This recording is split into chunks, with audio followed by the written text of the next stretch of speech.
Reka nongere nk'ikaze nongere nkwifurize kugubwa neza we tubana buri munsi mu biganiro bitandukanye by'umwihariko iyo wakanze subscribe kuri Philox TV show dahwema gusiga commentaire ndetse usigana like n'ibindi byinshi bitandukanye kugira ngo ibiganiro byinshi bitandukanye nk'ibi ngibi bikugeraho. Kuri uno munsi rero wamaze kubibona nkuko ayo magambo atumye ukanda kuri yo title kugira ngo winjire mu kiganiro cyacu cy'uno munsi. Ndagira ngo tugaruke kuri sport. Hano mu gihugu cy'u Rwanda benshi mwakomeje kwibona ku mbuga nkoranyambaga zitandukanye ndetse no kubitangazamakuru bitandukanye dukoresha hano mu gihugu cy'u Rwanda byamaze gukara hagati y'abanyamakuru batandukanye n'abanyamakuru bakorera igitangazamakuru cyangwa se radio bita SKFM. Murayizi nimwe muri radio zikomeye kugeza kuri no munsi. Mu minsi yashize bari barimo guserebra cyangwa se bari kwishimira kuba radio yabo yujuje umwaka itangiye gukorera hano ku butaka bwo mu gihugu cy'u Rwanda cyangwa se hano mu gihugu cy'u Rwanda. Ikaba ari radio yashinzwe no bita Sam Karenzi, muramuzi akorana n'abanyamakuru batandukanye barimo bo bita Ndikari, abarimo bita Lorenzo ndetse n'abandi benshi batandukanye bamufasha kubagezaho ibiganiro byinshi bitandukanye. Noneho abangaba bari gushyamirana cyangwa se bari kutumvikana n'abakorera iyo bita Isibo. Ni imwe muri radio nazo zikomeye kugeza kuri no munsi hano mu gihugu cy'u Rwanda. Urabizi ko ari Isibo ikaba na televiziyo ifite n'Isibo TV.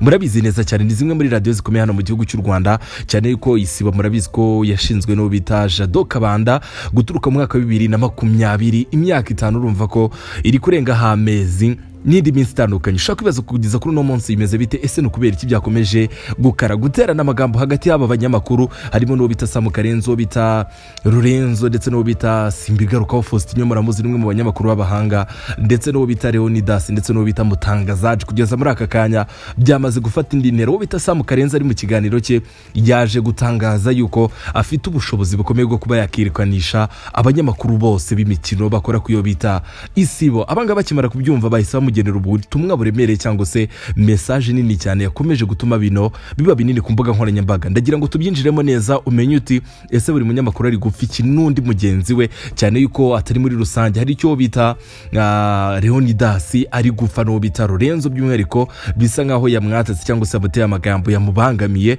Uwo bita Faustin yari cyarimo aravuga ndetse no bita Ngaboro Ben wamaze gusezererwa muri Rayon Sport nawe abirimo. Kugeza kuri no munsi byamaze gukara. Icyo ngusaba ni kimwe gusa no gukanda subscribe no gasiga commentaire yawe twige tubana buri munsi idaje tubyinjiremo neza cyane usobanukirwe buri kimwe.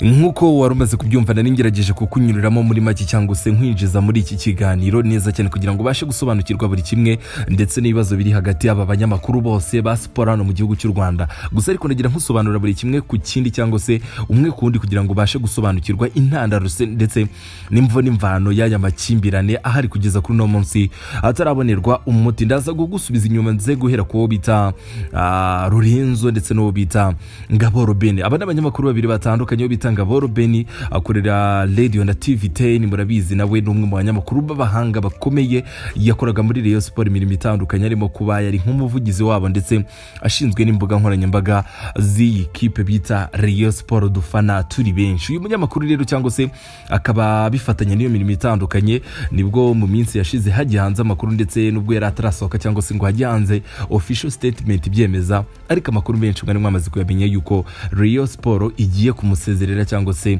kumwirukana. Benshi bakimara kubyumva amakuru yagiye hanze avuga yuko byaba byaragizwemo uruhare namwe mu banyamakuru bakorera iyo bita SKFM ndetse amakuru yizebe twanumviye ko yo bita Isibo yemeje yuko uwo bita Lorenzo ari ugiye gusimbura cyangwa se ari ugiye gusimbuzwa Ngaboro Ben muri Rayon Sport. Ahangaha niho byahise bizamukira, benshi batangira kubishyiraho commentaire nyinshi zitandukanye ndetse n'abari bakurikiye ibyo biganiro mwarabyumvise uburyo bamwe batangiye kuvuga bati n'ubudo bita Sam Karenzo aho yageze nta kindi no kwinjira Rayon Sport bakaba bayirya nkuko bamwirukanye muri aperi nkuko byagenze. Ndagerageza kugenda nkotinga amagambo yakomeje kuvugwa n'aba banyamakuru. Byahire ko bitara Ngaboro Ben biza gutangira ari amakimbirane yoroshye, ariko uko amasaha yagenda gashira cyangwa se benshi bagenda bishyira commentaire nyinshi zitandukanye byagiye bikara cyangwa se bigenda bizamuka. Abanyamakuru bo kuri SKFM babifashe nko kwibasirwa n'abanyamakuru bakorera iyo bita Isibo, nubwo nabo kwisibo nabo babifashe nko kwibasirwa kwibasirwa byatangiriye kuri uwo ngo bitanga Robben biza kurangira byinjiye muri abanyamakuru ndetse umwe ku wundi bisigara umunyamakuru ndetse n'undi bafitanye ikibazo hagati yabo. Wenda ndaza gusimbukira ko bita Leonidas muramuzi umwe mu banyamakuru ba siporo kugeza kuri no musana mu gihugu cy'u Rwanda amaze kugira izina rikomeye ku mastade mukunze kumubona gusa ariko akaba abana n'ubumuga bwo kutabona. Murabizi neza cyane umwe mu bahanga benshi banatungurwa n'uburyo ibi bintu byose nyine abifatanya cyangwa se abihuza byarangiza agatanga umusaruro ukomeye kuri radio nka kuri akaba afite amakuru menshi atandukanye. Uyu rero byaje guturuka ko bita Lorenzo cyangwa se Musangamfura Christian aho yaje barimo baragaruka ku banyamakuru ba Isibo yaje kuvuga yuko hari abantu bagomba kumenya uburyo bagomba kugenda cyangwa se n'uburyo bagomba kwitwara.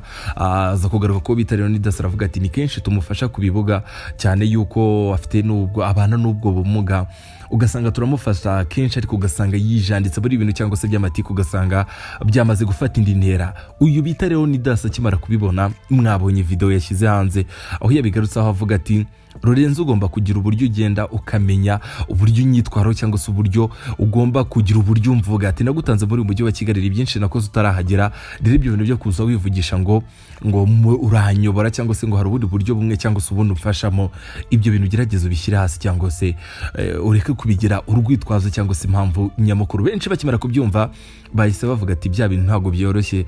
Uwo bita Lorenzo yabimenshonize cyangwa se bivuga mu buryo bwo kwereka abantu yuko akwiye gutuza cyangwa se akwiye korohamo cyangwa se bakwiye gutuza bagakorana. Ariko rero Leonidas ibyo yamusubije ni kimwe mu bintu byahise byereka abakunzi ba siporo cyangwa se abafana b'abanyamakuru bombi yuko ibintu bitoroshye kugeza kuri no munsi. Ibyo byo byakomeje gufata indi ntera ndaza kuva ko bita Leonidas ndetse no bita Lorenzo simbukire ko bita Sam Karenzi yo wakomeje no kuba impaka cyangwa se yahinduka n'inkuru ikomeye. Wo bita Sam Karenzi nabigarutseho niyo washinzwe bita SKFM ni radio ye ni igitangazamakuru cye kimaze iminsi mike rwose igera muri 4 bari guserebura umwaka wose batangiye gutangaza amakuru ndetse n'ibiganiro byinshi bitandukanye gusa ariko by'umwihariko bisa nkaho radio ye ishingiye kuri siporo kuko iyo turebye ibindi bisata birimo showbiz arikora yo bita MC Nario ndetse no bita Bianca ariko imbaraga tubona mu cyitwa siporo nicyo gikomeye cyane ko ikiganiro cyabo kimara igihe kinini cyane ndetse kibaze no kubaka izina kigaragaramo bita Rikari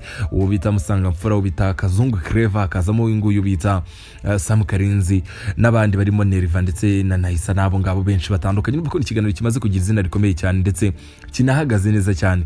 Uyu Sam Karenzi n'undi bari kugaruka ku banyamakuru ba Isibo bitewe n'uburyo babavuzeho bitewe n'uburyo ibibazo bafitanye byamaze gufata indi ntera ku mbuga nkoranyambaga zitandukanye. Yaje gutangaza amagambo akomeye ndetse benshi bari kwifashisha bakayakoramo inkuru cyangwa se bakayakoraho post nk'uko nanjye ndi kubigarukaho muri aka kanya. Yaje kuvuga yuko uwo bita Jado Kabanda cyangwa se umuyobozi wa Isibo ikaba televiziyo ndetse na radio yavuze yuko umubano bafitanye uri hirya y'akazi cyangwa se hirya y'imikoranire ari umubano ukomeye afite ubushobozi bwo kuba yamubwira cyangwa se hari uburyo yabigenza abanyamakuru bose ba siporo bakirukanwa cyangwa se bagasezererwa kuyo bita Isibo nibabe bagihari. Sam Karenzi yabivuze mu magambo akakaye ndetse ubona ko yabyegereje umutima ndetse byanamubabaje cyane ndetse banabibonye n'abari bari mu kiganiro nawe babaye nk'abatungurwa cyane ndetse bibaza uburyo nyine ashobora kubikora ariko benshi bari bakurikiye ikiganiro wagerageje kubona commentaire zazamukaga zari nyinshi abantu bavuga bati aho hura kabije uri kwikinira abandi bati Sam Karenzi nta mikino yanabikora ariko wabonaga ko comment zivuga yuko ibyo bidashoboka arizo ziri kwiganza cyane. Uyu Sam Karenzi akimara kuvuga bino bintu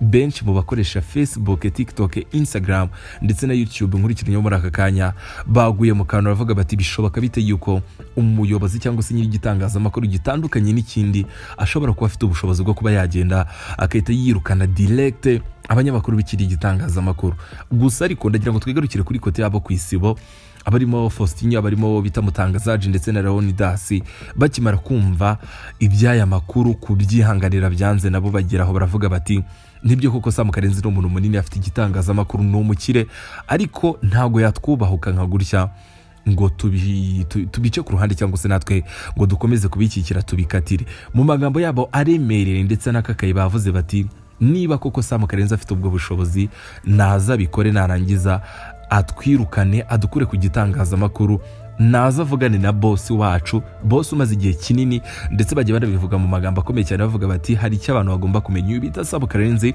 ni mushya cyane, radio imaze umwaka umwe, ariko igitangazamakuru dukorera kugeza kuri uno munsi kiri kuzuza imyaka igera kuri 5 gihereza service abanyarwanda, kibahereza amakuru from Monday to Sunday. Ariko we nyuma y'umwaka umwe ajije abivuga muri ubu buryo. Benshi mu bakurikiranye ibyo biganiro byombi ndakeka ngiye ndi hano kugira ngo nkukusanyirize cyangwa se nkwereke ishusho yabyo uburyo bimeze kugeza kuri uno munsi. Gusa ariko nkwibutsa gukanda subscribe ubundi usige commentaire yawe, tujye tubana kuri buri munsi. Nawe umbwire ese ibyizi radio ebyiri urabona biri buze kurangira gute? Uri kubona wo bita Sabo Karenzi ndetse n'abanyamakuru be bari kumwe, barimo wo bita Oga cyangwa se Lorenzo Musangamfura Christian, ndetse n'abanyamakuru bahise barimo bita Mutangazaje ndetse na Leonidas no bita Faustin Simbigaruka. Uri kubona biri buze kurangira gute? Gusa ariko byaje kubabaza abanyamakuru bahise bakumva yuko bita Sabo Karenzi ashobora gutangaza yuko yabirukana akoresheje itegeko gusa, cyangwa se akoresheje kuba afitanye ubushuti na boss wabo. Kugeza kuri no munsi byamaze gufata indi ntera cyane, yuko aba kuri kwisi bari kuvuga bati nta munsi n'umwe tuzigera duceceka kuvuga ukuri. Igihe uzakora ibifutamye cyangwa se ibigoramye tuzaza tubivuga, tuzaza tubihereza abanyarwanda, ibyo byo kujijisha abantu biveho burundu. Nuko bimeze kugeza kuri uno munsi, ibintu bimaze gukomera. Benshi bati nibikomeza kugenda gutya bamwe na bamwe bashobora kwisanga bitabye ubutabera cyangwa se zimwe mu nzego zibishinzwe kugira ngo abashyire ku murongo, cyane yuko aba n'abanyamakuru bakomeye bafite benshi babareberaho, ni barumodo wa benshi, cyane yuko n'ibitangazamakuru bariho kugeza kuri uno munsi ni bimwe mu birebwa ibiganiro byabo bya siporo usanga live ibikurikiwe n'abarenga 2,000-3,000 ndetse n'ibindi byinshi bitandukanye. Nuko bimeze kugeza kuri uno munsi, abari bakomeje kwibaza bati ese ukuri kwabyo ni ibi? Nuko byagiye bizamuka kugeza kuri uno munsi aho bari kurebana ayunge. Mwakomeje kubona ibindi biganiro byinshi biri gukorwa n'abandi banyamakuru bari ku ruhande bitewe nabo bashyigikiye cyangwa se n'uburyo bari kubyumva. Reka nkushimire warungurikiye muri aka kanya, reka tuze guhura mu kiganiro mu kanya. Icyo ngusaba ni kimwe, ni subscribe, ni comment, ni like, tujye tubana buri munsi. Muri Felicien Auto Spare Part tubafitiye ibikoresho by'ubwoko bwose, cyane cyane ku modoka zizwi nka Hyundai cyangwa se imodoka z'amakia. Akarusho nuko kubadutumye ibikoresho mu gihe cy'ukwezi kumwe biba bigushyitseho, ndetse n'ababandi bagurisha cyangwa bakagura imodoka z'ubwoko bwose twabatekerejeho. Waba ufite ikibazo cy'BS, aho ntabwo nibagiwe kukubwira ko iyo uguze PS muri Felicien Auto Spare Part tugufitiye igaraje ry'icyitegererezo ari ryo bita Two System Auto Korea Garage. Kandi akarusho iyo uguze PS tuguhereza garantie. Felicien Auto Spare Part, igisubizo kuri mwebwe mufite imodoka zananiranye.